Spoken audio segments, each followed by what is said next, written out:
Hello student, last class में हमने देखा था कि हम लाइन टूल से कॉफी टेबल कैसे बनाएंगे। हम आज लाइन टूल को और एक्सप्लोर करेंगे, हम और नए नए एग्जांपल्स देखेंगे, हम देखेंगे कि और क्या क्या ऑब्जेक्ट बना सकते हैं हम लाइन टूल से। मैं एक फाइल में जाता हूँ और रीसेट कर देता हूँ। यस, मेरे पास दो रेफरेंसेस हैं, हम रेफरेंस से काम करेंगे। मेरे पास एक इमेज है, ये इमेज एक मेरे पास एक रेफरेंस है, एक इमेज है, ये एक डेस्कटॉप की टेबल है। डेस्कटॉप पे काम एक डेस्कटॉप टेबल है, सिंपल सी डेस्कटॉप टेबल है। इसमें आप देखेंगे कि नीचे पाइप लगे हुए हैं, नीचे फ्रेम बना हुआ है पाइप का, और ऊपर वुडन का काम हुआ हुआ है। तो देखते हैं कि ये कैसे बनाएंगे हम।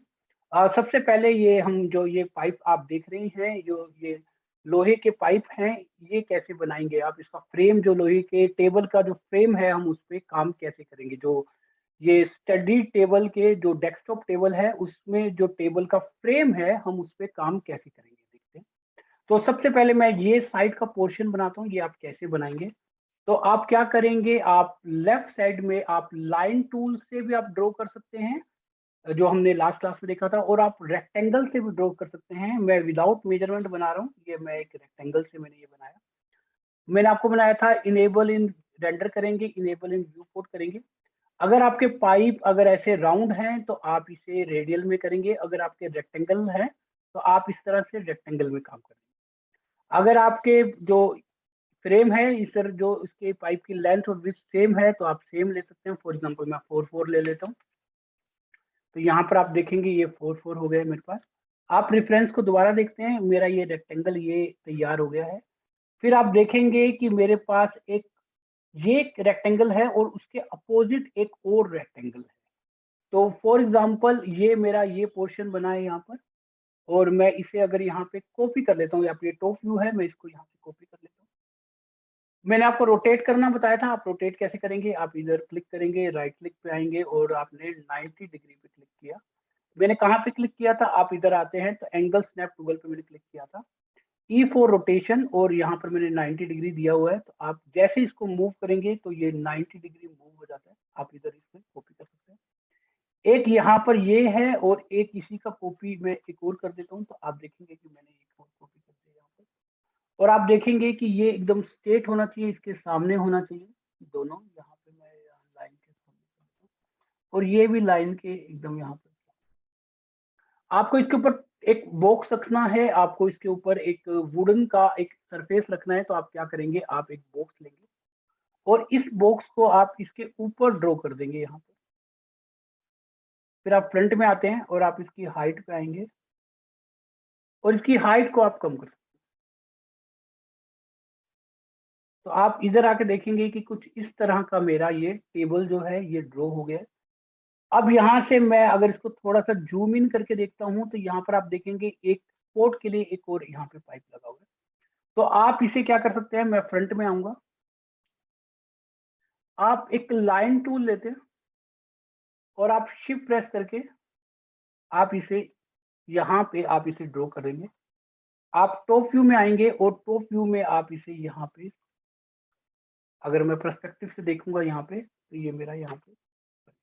अगर आप चाहते हैं कि ये आपका अपोजिट साइड होना चाहिए,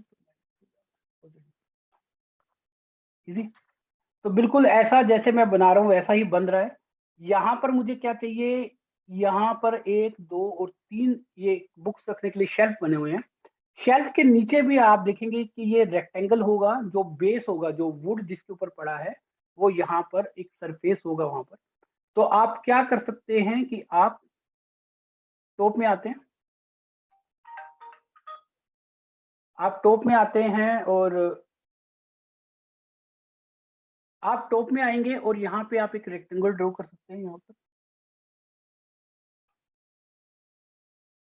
आप फ्रंट में आएंगे और यहाँ पर आप क्या करेंगे, एक आपने यहाँ पर आप देखेंगे 3 बने हुए हैं, 3 शेल्फ हैं। तो सबसे पहले आप देखेंगे कि एक बॉटम में शेल्फ है, तो एक यहाँ पर बॉटम में शेल्फ होना चाहिए। तो बॉटम शेल्फ के लिए मुझे इसके बेस की जरूरत नहीं है। आप यहाँ पर आएंगे, एक शेल्फ ये रहा और एक दूसरा शेल्फ ये रहा। तो ये मेरे जो शेल्फ है उनका मैंने एक फ्रेम बनाया बेस। अब मुझे यहाँ पे वुड रखना है ऊपर, तो आप टॉप व्यू पे जाते हैं, आप बॉक्स लेंगे और यहाँ पे आपने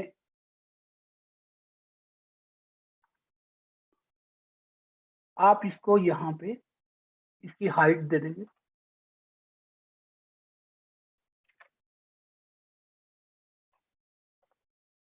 और आप इसकी थोड़ा सा लेंथ भी तो और बढ़ा लेंगे फ्रेम के अकॉर्डिंग इसकी लेंथ। अगर आपको लगता है कि ये इस पाइप के अंदर ही होना चाहिए तो आप फिर शिफ्ट प्रेस करके आप इसको यहाँ पे कॉपी कर सकते हैं, और एक और शिफ्ट प्रेस करके मैं इसको यहाँ पे, इसलिए मैंने नीचे का फ्रेम नहीं बनाया था। तो आप देखेंगे कि बिल्कुल एक इस तरह का तैयार हो गया ये। आपको क्या करना है, यहाँ पे आप देखेंगे ये एक वुड लगा हुआ है साइड में, तो आप क्या करेंगे, फ्रंट में आते हैं, आप लेफ्ट में आएंगे, आप एक और बॉक्स लेंगे और आपने ये बॉक्स से फ्रंट में आते हैं, आप इसकी भी हाइट कम कर सकते हैं, और आप ये देखिए कि आपके ये पाइप, मैं इसे कॉपी करके मैं कहाँ लगाऊंगा, यहाँ पे लगा हुआ है, यहाँ से delete। तो ये आप देखेंगे कि कुछ इस तरह का व्यू है यहाँ पर, और सेम पाइप मेरा सेम जो डिजाइन है, आप देखेंगे एक डेस्कटॉप का डिजाइन मेरे पास यहाँ पे आपके पास ये आएगा, ये जो आपने बुक शेल्फ बनाया। तो ये मैंने किससे बनाया, लाइन टूल से बनाया, उसे रेंडरेबल किया, और यहाँ से आज ये सेकंड एग्जांपल दिया मैंने कि आप लाइन टूल से और क्या क्या बना सकते हैं। तो आई होप ये आज का छोटा सा ट्यूटोरियल लाइन टूल का आपको समझ आया हो। अगर आपको मेरा पढ़ाने का तरीका अच्छा लग रहा है, आपको समझ आ रहा है, तो मेरे चैनल को लाइक कीजिए, सब्सक्राइब कीजिए और अपने फ्रेंड के साथ शेयर कीजिए। ज़्यादा से ज़्यादा क्लासेस अटेंड कीजिए मेरी। Thank you.